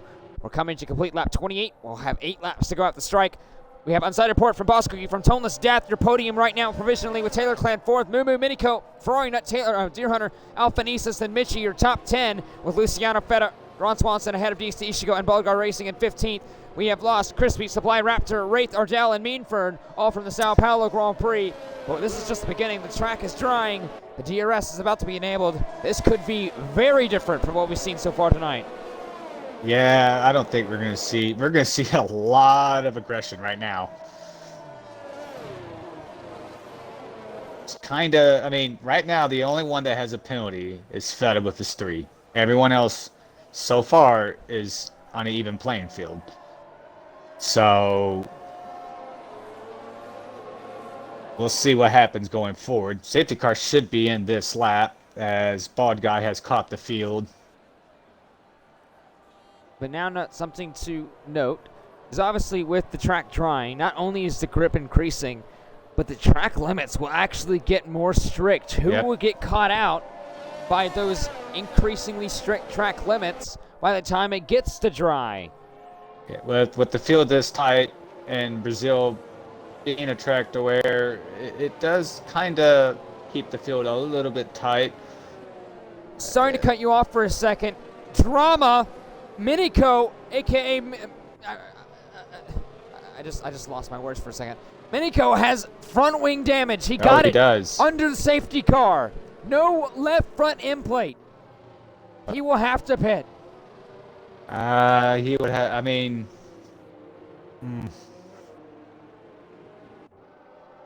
we'll see if he does pit. He has to. It's a no-brainer. Safety car is in this lap, and that's absolutely detrimental. Deer Hunter and Ferrari Nut, they're trying to jockey for who has what position, but Minico will lose up to a second and a half just per lap. If he stays out with this front wing damage, he needs to come in, and that is detrimental to Red Bull end to his championship right now. Yeah, unfortunately, lucky for him, he didn't get a 5-second for getting. I guess he got into the back of Moo. I don't know.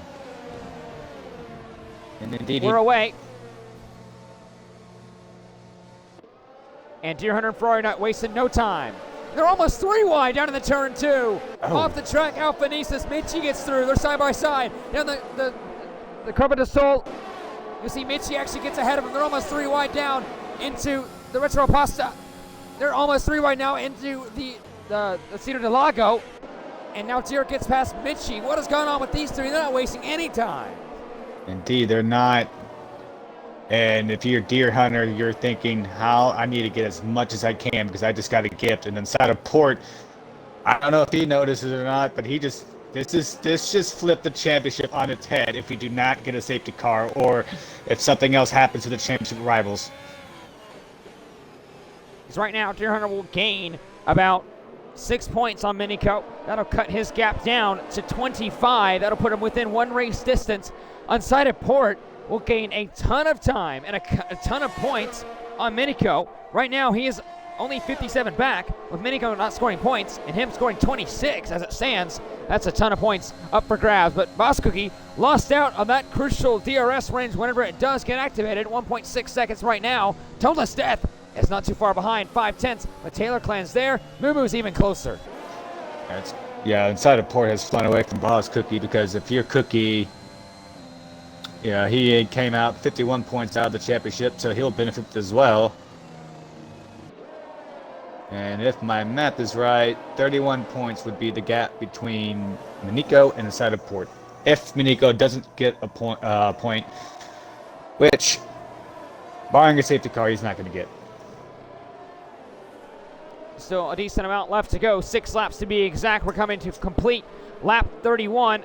We'll have 5 laps to go at the strike this time. Luciano gets past Mitchie.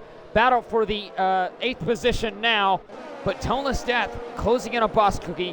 When do they enable DRS? If they're going to enable it, it's going to be this time. But it seems like it's a little sprinkling, but not wet. Not anymore. The conditions are very similar to what it was in Q2 when it was called off. And let's see if we get the message. Yeah, there it is. We do. Many drivers all across the grid, except for that one. Minico's around. Down in into turn 12. That's not going to help his case. But look at this. Toneless Death's going to have a prime opportunity down the next time he goes through a DRS straight down the main straightaway. If he's not too close to Boss Cookie, he better look behind at Taylor Clan. He could be a threat. Yeah, Boss Cookie, unfortunately, his lower body, he's in the 30s to Toneless' 70s. Oh, and Feta has crashed. Does this bring out a safety car? It does. It is a safety car. Minico is saved, but for how much? Because remember, we need to get 2 laps to Green Flag Racing in. We may not be able to get him. I think he would be close enough because if he pits, then he won't catch the field. He has no choice but to stay out. But he's on 3-lap pressure softs. I don't know if that's going to mean anything. That is true. Because no one else is going to pit. No, I mean, unless you're a Bald Guy or Ron. But even if he may be on 3-lap old fresher tires, but the spin he had, how much will that do damage-wise? I don't know the nature of the spin, if it was because if he has damage to the rear end or if he just lost it. I don't know if the car has any damage. Well, now, here's the safety car. We'll catch him up, and they have to go in on lap 34. Coming to lap 35, it is required to get 2 laps of Green Flag Racing in. Minico could very well catch it by the end of this lap, but meaning he's going to have basically a couple of laps to get through the field into the points. Ron pitted, so we'll see. I don't think they're going to bring in the safety car this lap. If you're Minico, you're hoping they don't. I mean, it's 12 cars. I don't think they do this time by. If they do, that will mean there's about 3 laps of racing.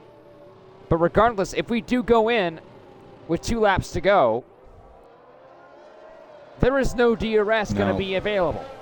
So it's going to be straight up, kind of like how it was in the rain. You have to be considerably faster per lap, and you only have 2 of them to get past the guy in front of you. Let's see. Nope, it's not going to be a late call. But it won't go in this time. Now you say that. We had that late restart at Japan. Unless he goes to the pit wall right now, I do not think we're going in this lap. Yeah, when I said that, I saw we're like, okay. Mitchie pits. So Mitchie goes from 11th. He'll go down to 14th. He'll have the freshest tires and hopefully, we'll see what he can do with them. But 2 laps will go in this time by. It is required by the FIA, to have 2 green flag laps of racing, if applicable. Now we'll see if Mitchie can be able to catch the train. He should. Wow. We're going to see what these 2 laps will mean.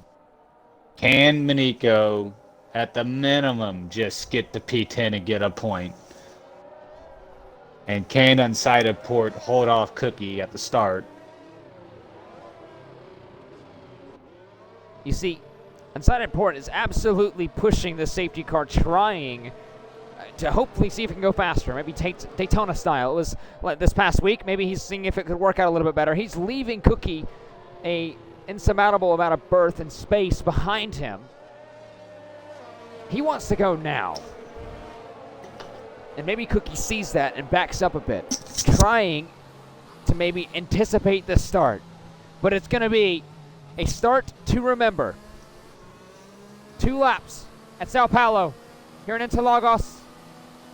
It's time to see what these drivers have.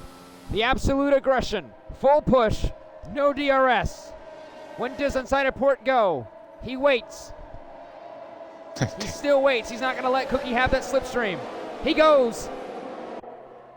So that's going to mean catching him off guard, but look at the Ferrari. That is going to be DXC Ishigo looking for a move, but down to the turn 1. Look at Taylor Clan. He timed it perfectly around the outside of Toneless Death. Nice. He'll get up into 3rd, and Toneless Death has off the track in the Curva del Sol. Mumu's around him. Marina's around him. Toneless Death is down to 6. Deer Hunter down into the Retro Pasta. Willie trying to make a move on the Red Bull. Down to the Tazira del Lago. He does make a move. Contact between the 2. Off the track they go. Deer Hunter to 6. Toneless Death has gone from 3rd to 7th in a couple of corners. Red Bull, what has happened this race? Minico's up to 10. Toneless to 7th.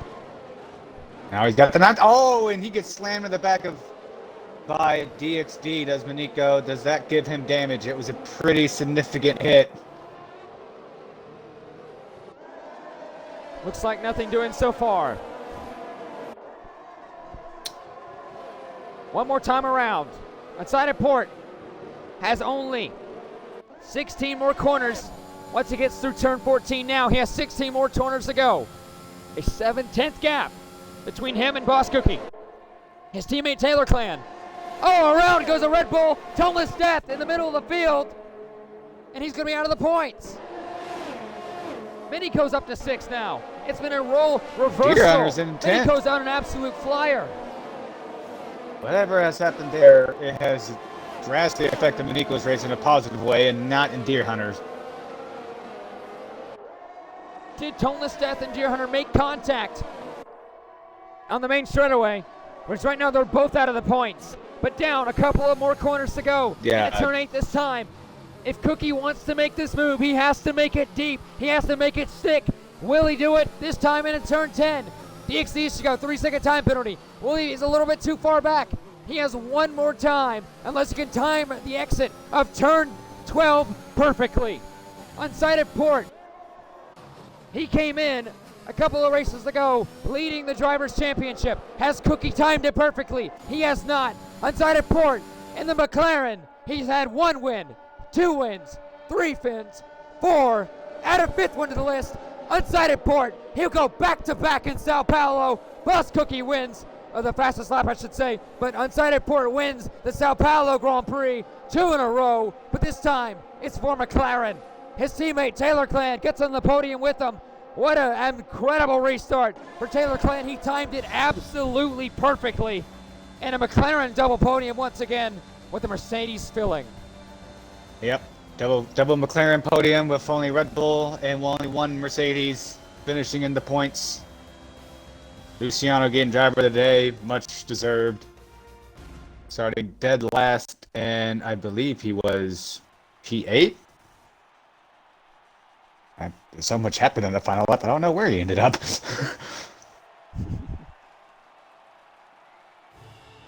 Thus the nature of Sao Paulo, but 2 McLarens and a Mercedes, all Mercedes-powered podium. Unsighted Port wins again.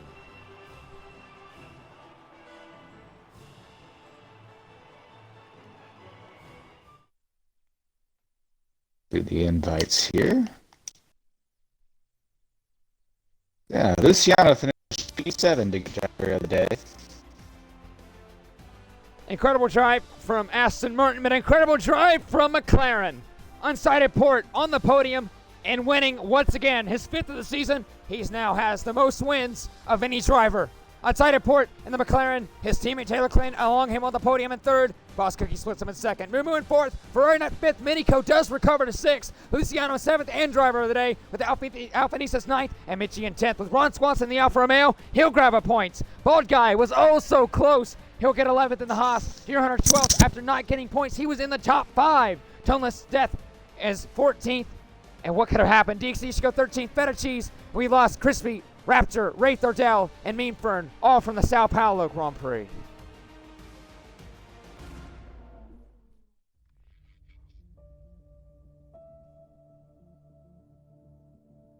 Okay. I hope that didn't make the... Good.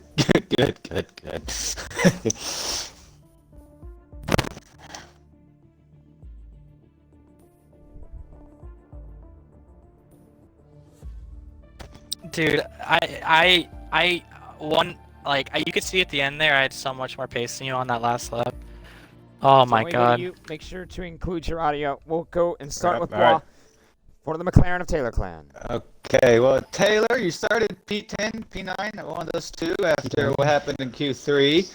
How much did staying out under the first safety car benefit from where you're at finishing P3? It gained me 6 positions or however much it was whenever the safety car first came out. Plan was stay out, do what I did for Bailey in an ARL, which was be a roadblock whenever there was a safety car. Let Port go immediately because we got that jump.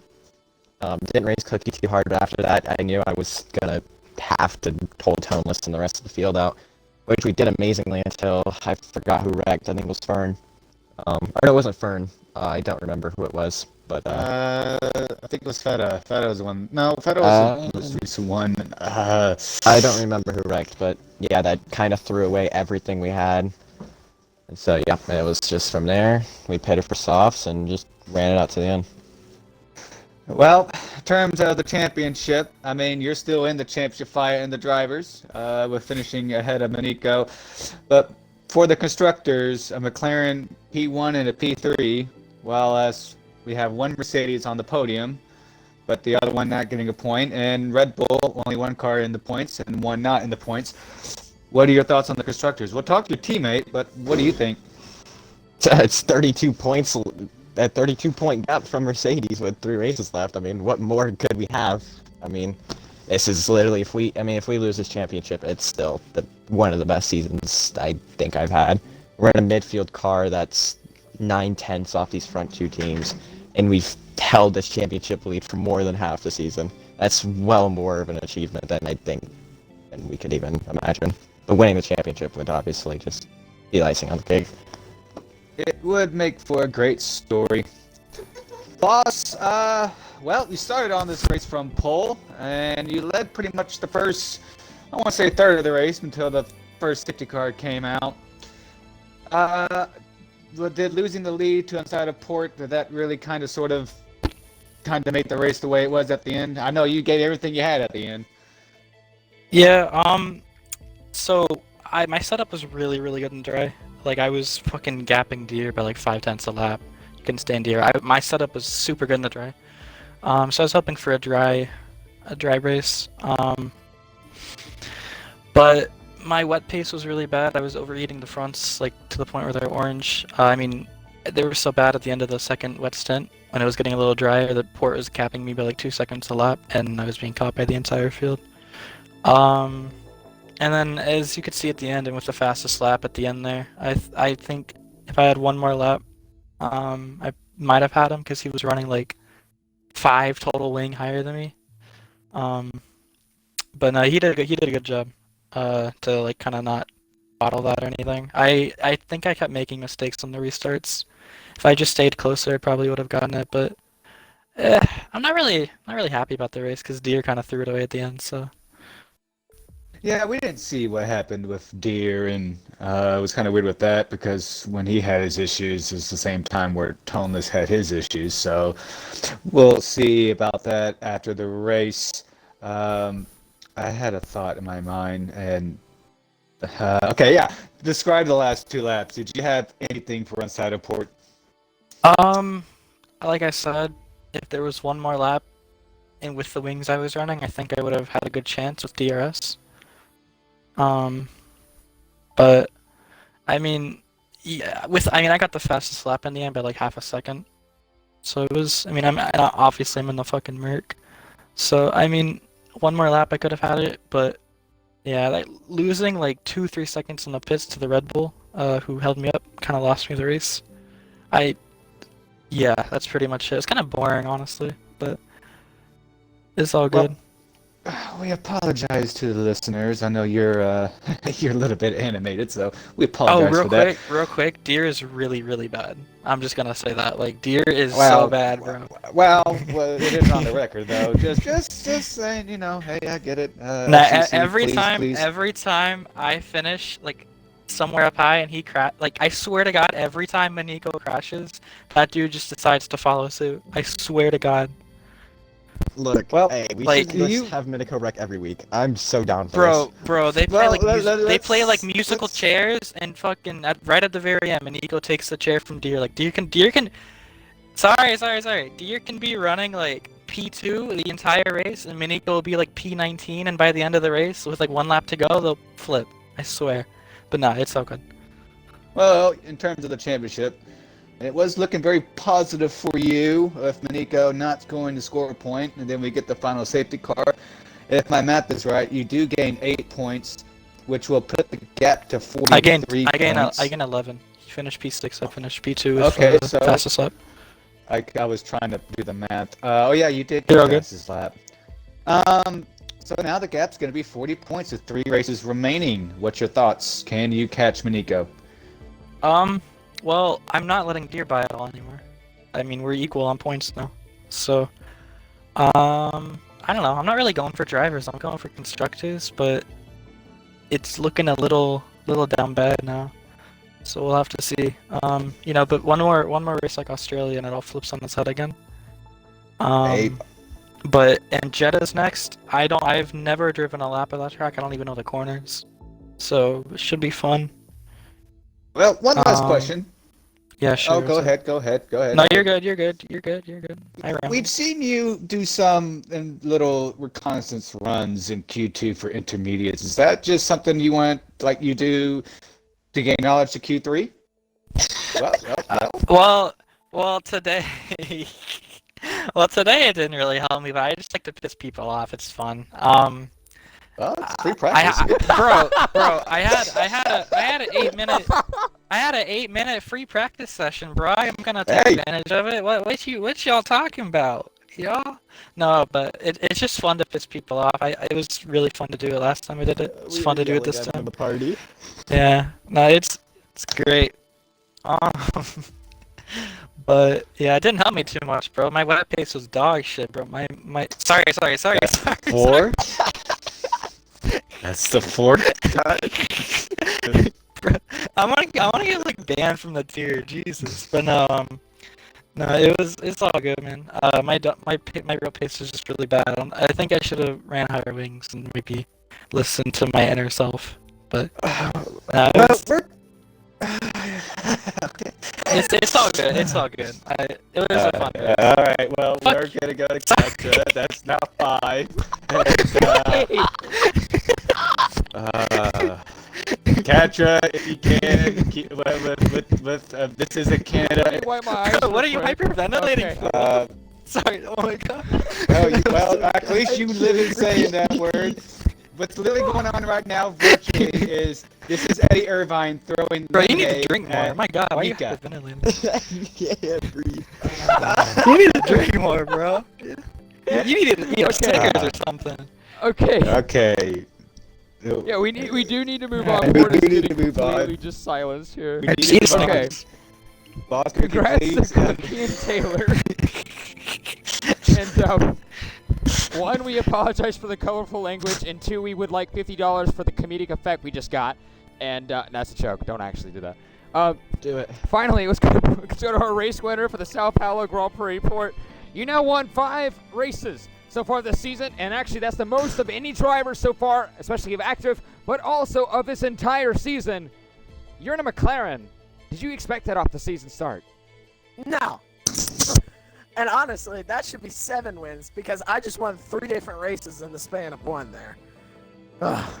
I was shaking. Okay, that first safety car, I was like, word. Well, so initially I qualified P2, which was about as good as I could hope. Honestly, I was aiming for P3, but the rain helped. Yeah, so I was just following Cookie first off. I thought I was faster than him, but I wasn't. Well, we were really equal. We were running lap times within like a tenth of each other the entire time. I'll And start my then ego like that. whenever we pit, he got held up, and so then I got ahead. And so then on the restart, I got him there, and I was absolutely flying. I think the gap, whenever the next safety car came out, it was like, what, 5-6 seconds? Somewhere up there. It was went kinda from sad. 5 to like It was 8 way the up last there. lap. Yeah, it was really high, and I was kind of sad that the safety car came out. So that was like 2 different races already. And then we all pit for softs, and it was sketchy out there. Like, I mean, sketchy. And I wasn't sure if I was going to be able to hold him because as it was drying, I was running 10-11 wings in that race, and he was running 8-8.